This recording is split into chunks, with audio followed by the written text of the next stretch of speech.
And we start with the first presentation by Jakob Kübarsepp. He is from Tallinn University of Technology. He's also a member of the Estonian Academy of Sciences and professor of materials engineering. He obtained his PhD in powder metallurgy and composite materials in 1980 from Moscow State University of Fine Chemical Technologies. His research focuses on the development of and characterization and upscaling of advanced wear-resistant ceramic-based composites. He has been actually awarded the National Research Award in the field of technological sciences twice, in 1985 and 20 years later again in 2005. His presentation is Insight into User-Driven and Academic Research in Science of Hard Materials. Please go ahead.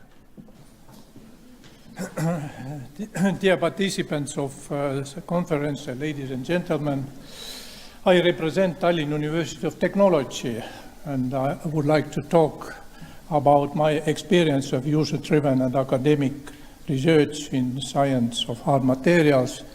But in reality, in my university, there are several research groups dealing with several kind of engineering sciences and have also experience of user-driven and academic research.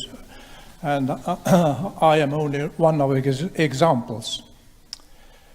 I would like to tell about multiple pathways to generate research value. It has been told already during today's conference several times. I will conclude. Then I will characterize very shortly Materials Engineering Research Center of Tallinn University of Technology, and then best practices, 3 problems will be, and problem-solving examples will be presented to you, and I will finish with benefits and problems related to user-driven research in universities.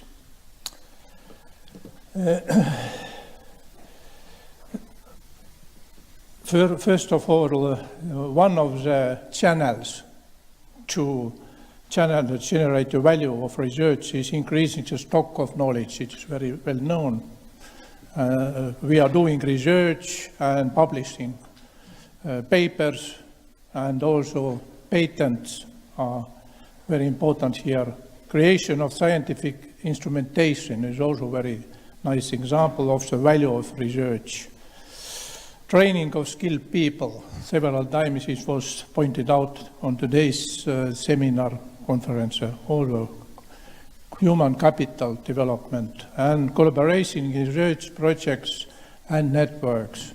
Collaboration in research projects and networks, especially with industry, it enables co-production of knowledge with industrial partners.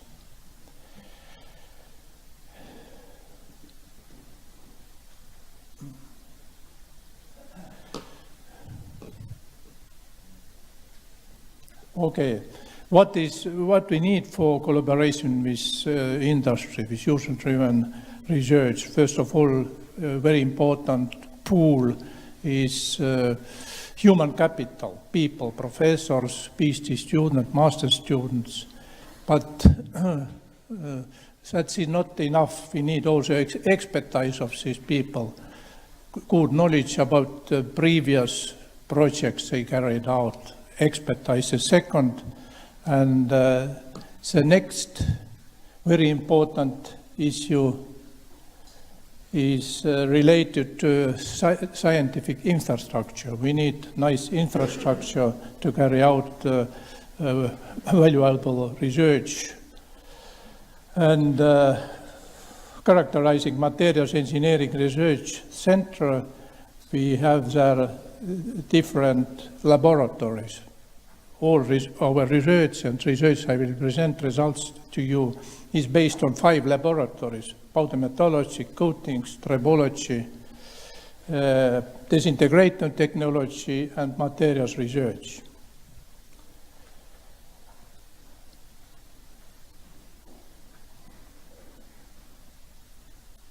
There are some examples of infrastructure of powder metallurgy laboratory. Most of problems were solved during my research using powder metallurgy laboratory resources. There are some examples also, but there is also not only powder metallurgy laboratory, but there is a laboratory of materials research helps very much, and so on and so on. And the Center of Materials Engineering performs research and development service in the field of wear-resistant ceramic-based materials, tribology, additive manufacturing, recycling of materials, and so on and so on. I will present some examples what are related to wear-resistant hard materials today only.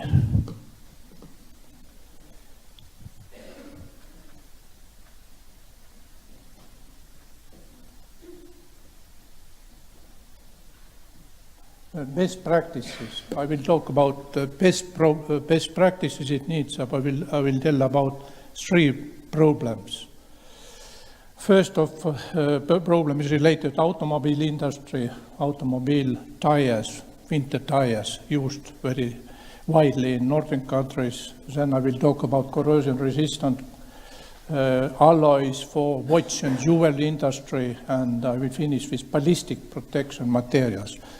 All these kind of materials on tasks or problems seems to be very different, but in reality there is something common based on experience of our laboratory.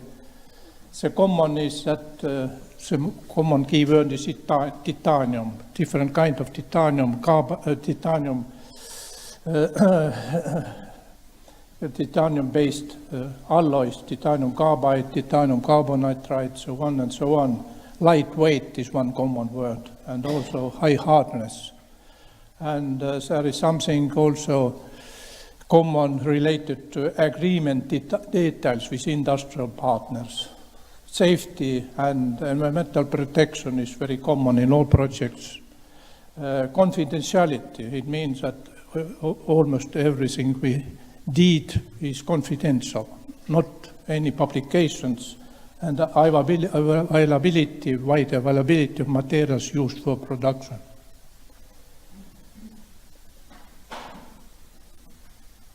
Okay, let's start with the first example. First example is related to automobile industry. As I have told, winter tires are very widely used in Nordic countries, in Baltic countries, but there are 2 important disadvantages what are related to winter tires. First disadvantage is destruction of roads. It is very, very, very bad influence to the roads of this kind of tires. And the second important thing is related to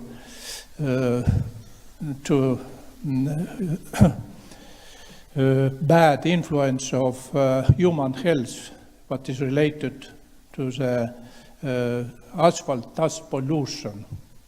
And our task was to develop lightweight ceramic metal composites with optimal properties in terms of resistance to wear, sufficient toughness, and related mass production technology. And a list of partners during the development of these starts was very long, from Finland, from Russia, from Germany, from Belarus, Estonia, and so on. And very important, there are 3 things important what is related to such kind of starts. The first one is design. So we call these starts flat tip starts. The second important thing what was related to the design of these starts is material of these starts.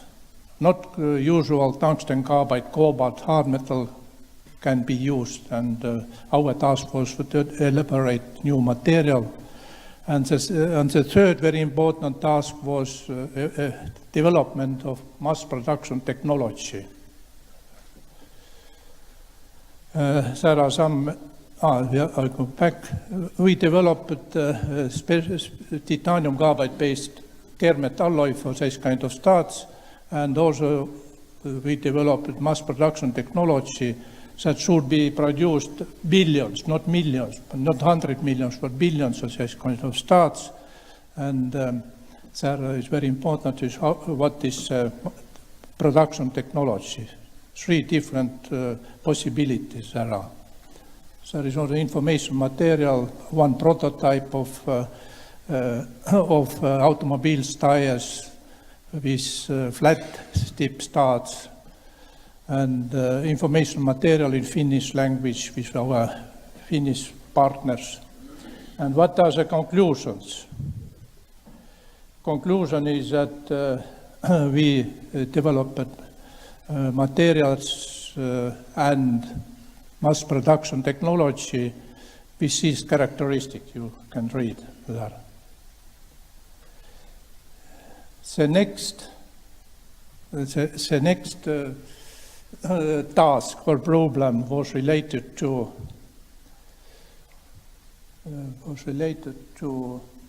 development of material for production of for jewelry industry and for producing of watch.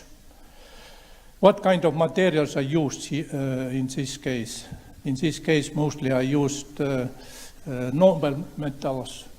It's well known that silver, gold, but most widely are used also stainless steels, titanium, tungsten carbide, and ceramical materials. Our task was to develop materials that are at the same time biocompatible, at the same time hardness over the hardness of silica, most widespread, ceramic, widespread abrasive, and also very light materials. Now, there are some examples of hard metals and ceramic materials that are present times also used by the industry. But tungsten carbide-based materials are very heavy. They are scratch resistant but very heavy. Ceramic materials are very light, but at the same time they are very fragile, but are not also good. And our task was to elaborate the materials that are at the same time characterized by several very nice characteristics. Now, there are some examples of our research.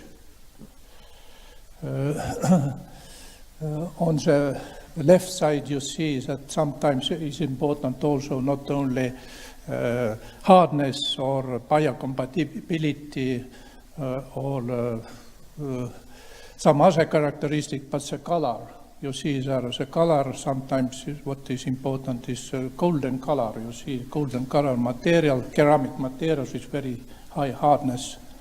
And on the right side you see some prototypes produced in collaboration with our partners. And mass production technologies should be used in this case.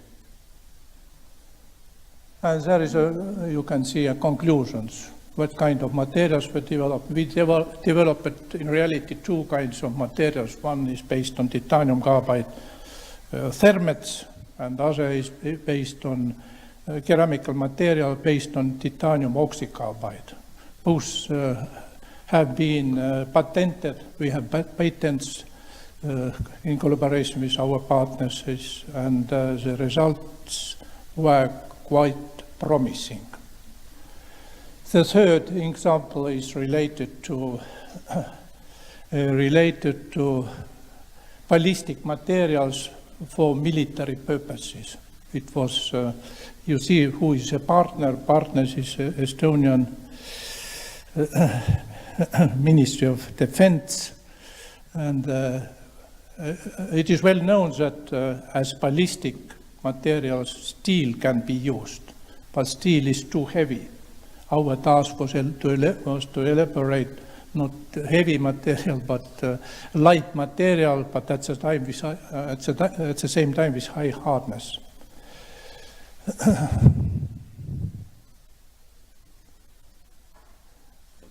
There you can see different kind of alternative materials that can be used. Alternative materials are based on aluminum oxide. They are regular materials already used and on silicon carbide. And our aim was to develop titanium carbide-based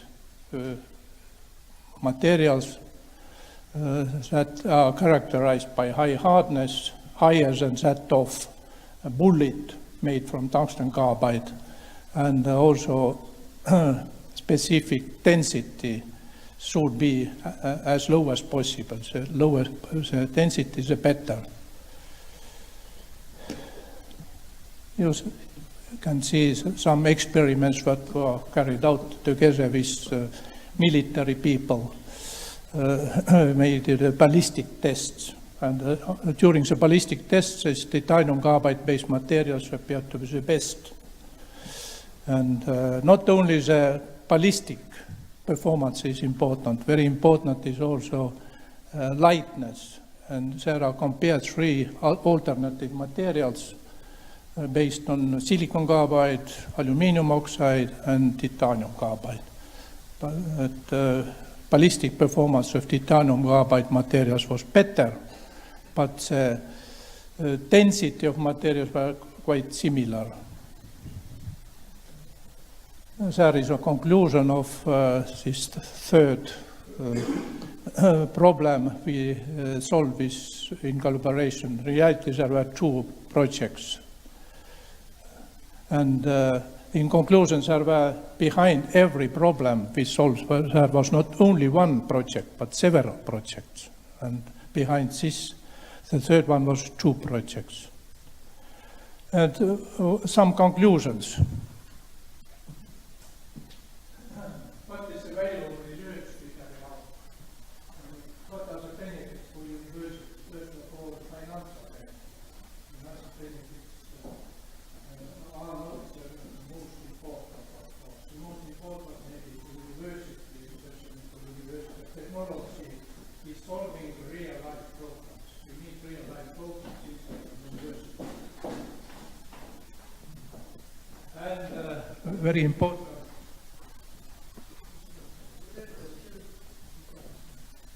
Very important is also benefit for university employment and education, PhD and master students. And it's the last slide. And what are the problems? Not everything is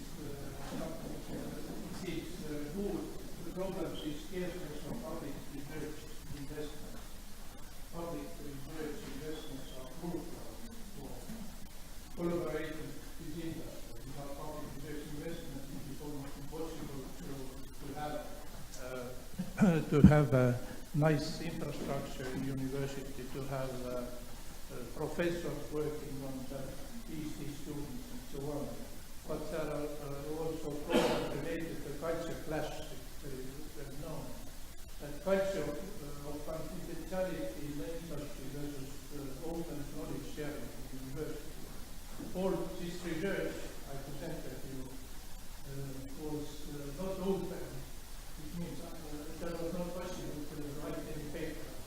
Much work is done, but not any paper. And commercial interest versus industry and the pure science in university. So it means that in universities we need produce papers, regulatory rights. In parallel to that, we have also to collaborate with industry. And how to do it in such a way is always a question. And probably my time is over. Thank you.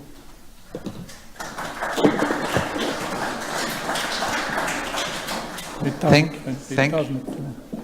you, Professor Kbarsepp, for your presentation. There is